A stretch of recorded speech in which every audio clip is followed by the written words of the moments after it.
Tu le sens, ce moment où tout t'échappe. Pourtant, sur le papier, ça roulait. T'avais ton rythme, tu faisais les repas à la maison, tu faisais tes petites séances de sport, t'arrivais à perdre du poids, tu commençais à être sur une bonne lancée, tu le sentais bien, et puis là, c'est la descente. Rien ne va plus. Le taf, ça explose. Les journées s'étendent et t'as à peine le temps de respirer. À peine tu vois ta famille. Les repas, c'est à l'arrache. Un sandwich vite fait, une petite commande livraison parce qu'on n'a pas le temps. On n'a pas le temps de cuisiner. Et le sommeil, c'est la cata. C'est la cata. Résultat, t'as tout le temps envie de manger sucré, t'as tout le temps envie de grignoter, tu te couches tard, tu te réveilles, t'es fatigué. Bref, t'es KO. Résultat, tu rentres dans le cercle vicieux. T'as plus de temps, donc ton organisation, elle part en cacahuète. T'es plus stressé, donc il y a plus de craquage. T'es plus fatigué, et là, la balance s'envole. Tous tes résultats partent à volo. Bouge pas. Prends ton cahier, prends ton stylo. Aujourd'hui, je vais te donner les 3 étapes pour sortir de ce chaos et reprendre ta perte de poids.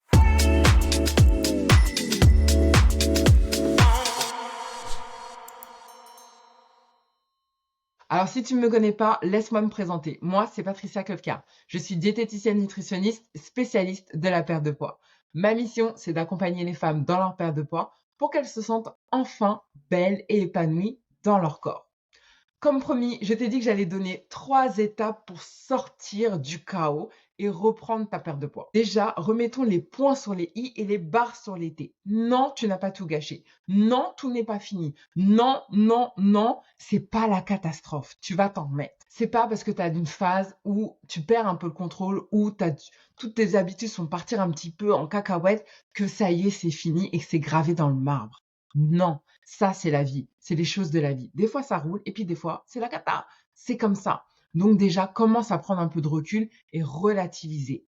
Non, tout n'est pas à recommencer depuis le début. Alors arrête de culpabiliser parce que là, tu vas vraiment tout gâcher. Première étape, tu vas prendre une grande inspiration et tu vas souffler. Tu vas souffler, tu vas respirer, tu vas te détendre. D'accord? Ça, c'est la première chose. Et non, ce n'est pas une perte de temps. Parce que plus tu vas suffoquer, tu vas être là comme ça, stressé, à courir partout, et pire ça va être. Alors prends le temps. Prends le temps de t'asseoir 5 minutes et de respirer. Prends le temps de respirer pour aligner tes chakras, j'ai envie de dire.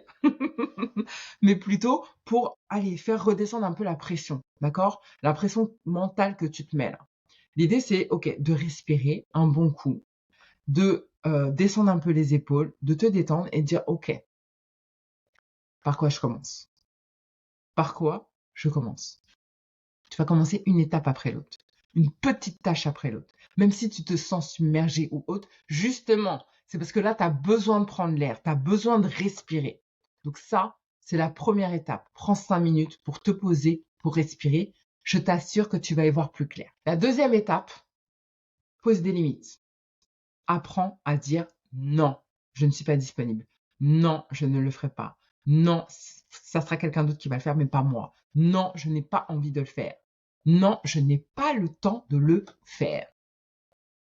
Parce que tout ce temps, en fait, que tu donnes aux autres, c'est du temps que tu ne t'accordes pas à toi. Résultat, tu manges mal parce que tu n'as pas le temps de cuisiner. Résultat, tu grignotes parce que tu as quand même besoin d'énergie et tu as des émotions aussi qui prennent le dessus. Et donc, à un moment donné, tu compenses. Donc, accorde-toi ce temps à toi pour tes objectifs, pour ton bien-être. Alors vraiment, pour cette deuxième étape, c'est important que tu comprennes que tu n'es pas obligé de tout accepter. Tu n'es pas obligé. Regarde ta collègue Brigitte à côté de toi. Elle trouve toujours le moyen d'esquiver. Mais toi, par contre, tu fais le taf.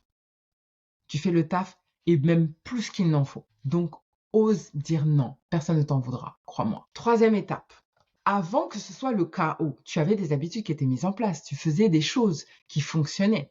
Alors moi, ce que je t'invite à faire, c'est de reprendre ces habitudes et tu vas les faire en version express. Exemple, si tu avais mis une routine du matin, ok, peut-être qu'avant ta routine du matin, elle prenait une demi-heure, et ben là, tu vas essayer de la réduire à 15 minutes, à 5 minutes, peu importe. L'idée, c'est de garder l'action, que ça te prenne un minimum de temps parce que tu n'as pas beaucoup de temps disponible, ok, très bien, mais que tu fasses. Comme ça, tu n'as pas cette sensation d'avoir tout lâché. ok? Tu le fais différemment, tu le fais moins longtemps, tu mets peut-être moins d'intensité, mais l'action est toujours là. Et c'est ça qui est important pour ton cerveau. Il doit comprendre que tu es toujours dans l'action. Grosso modo, que tu n'as pas lâché l'affaire. Alors concrètement, tu n'as pas à choisir entre tes objectifs pro et tes objectifs perso. Parfois, bah oui, tu seras dans le mal parce que tu auras 150 milliards de choses à faire. Oui, ça fait partie de la vie. Et c'est OK aussi. Donc après, c'est à toi de prendre le recul. Soit tu te dis, OK, pendant une courte période, je mets tout entre parenthèses et c'est OK si tu es aligné avec cette décision.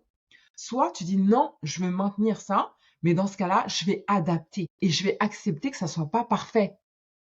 Parce que ce qui va être le plus important, c'est pas la perfection, c'est que ça soit fait. C'est ça le plus important. Mon petit adage, c'est fait vaut plus que parfait. Donc voilà pour ces 3 étapes que je te propose aujourd'hui pour sortir de ce chaos. Si aujourd'hui, t'es dans la vague, tu sais pas trop quoi faire, mais pourtant tu as un objectif en tête, tu veux l'atteindre. Tu sais que tu es capable de l'atteindre, mais là, c'est pas le bon moment. OK, applique ces 3 conseils et puis dis-moi en commentaire si ça t'a servi, surtout. Alors si cette vidéo t'a plu, bien sûr, je compte sur toi pour la liker, t'abonner si c'est pas encore fait, et puis partage à une ou 2 copines, ça peut toujours servir. Et puis je te laisse là, je te retrouve très vite. Bisous, bye bye.